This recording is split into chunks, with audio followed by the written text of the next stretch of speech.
Welcome to Waka Wednesday on Heian Haven. I'm Dawn. Have you ever had to say goodbye to someone very dear to you? Our selection for today is from Chapter 19 of the Genji Monogatari, Usugumo.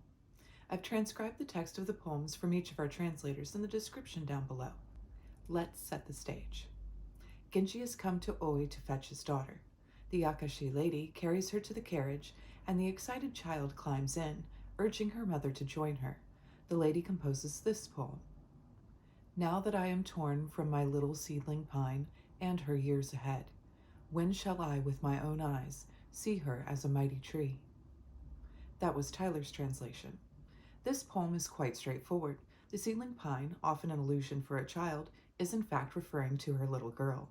She will no longer have contact with her and wonders if she will have the opportunity to see her child reach her full promise, Genji's plan to marry her to the next heir apparent. Genji replies with this poem. Since she first struck root in such deep, nurturing soil, let her add henceforth her own 1,000 years to those of the Takekuma pine. Once again, Tyler's translation.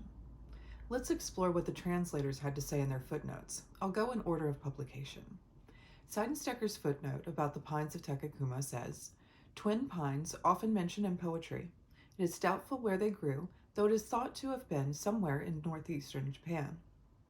The research had obviously advanced by the time Tyler completed his translation, and his footnote contains more specific information about the Takekuma pine.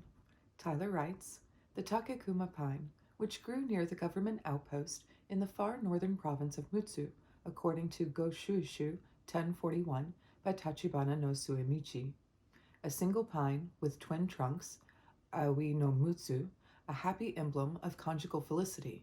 Genji refers to himself and the lady from Akashi as a couple.